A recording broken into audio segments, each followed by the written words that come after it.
د هلمند په موسی قلعه ولسوالۍ ریګي ګنج سیمه کې د موسی قلعه د رود د سیلابي اوبو ګڼ شمېر هټیوال بند ساتلي وو. د هلمند د امنیه قمندانۍ وایي مولوي نصر احمد مهاجر وایي د موسی قلعه ولسوالۍ د امنیه قمندانۍ او استخباراتو مدیریت منصوبینو د خپلو وسایطو په وسیله په سیلابي اوبو کې بند ساتل شوي کسان ژغورلي دي. څنګه چې تاسو خبر یاست د تیرو 2-3 ورځو راهیسې د هلمند په بېلابېلو سیمو کې موسمي بارانونه شروع شوي چې د همدې اورښتونو له کبله د هلمند په موسی قلعه ولسوالۍ کې د موسی قلعه په رود کې زیاتې سیلابي اوبه راغلي وې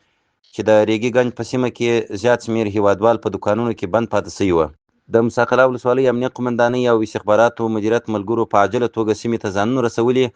او د خپلو وسایلو په وسیله یې هلته ټول بند کسان ژغورلي.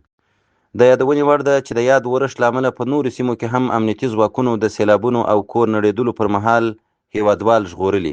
دا چې د ژمي موسم دی، ورښتونه کیږي، باید ټول هیوادوال د احتمالي خطراتو د مخنیوي لپاره د خپلو ځانونو ساتنه وکړي او د ستونزو پیښېدلو پر وخت د خپلې سیمې نږدې امنیتي ځواکونو ته خبر ورکړي ترڅو اړونده اداره ورسره همکاري وکړي. د هلمند امنیه قمندانۍ وایي مولوي نصیر احمد مهاجر له خلکو غواړي چې د احتمالي خطراتو د مخنیوي لپاره د خپلو ځانونو ساتنه وکړي او د ستونزو پیښېدو په وخت کې نږدې امنیتي ادارو ته خبر ورکړي.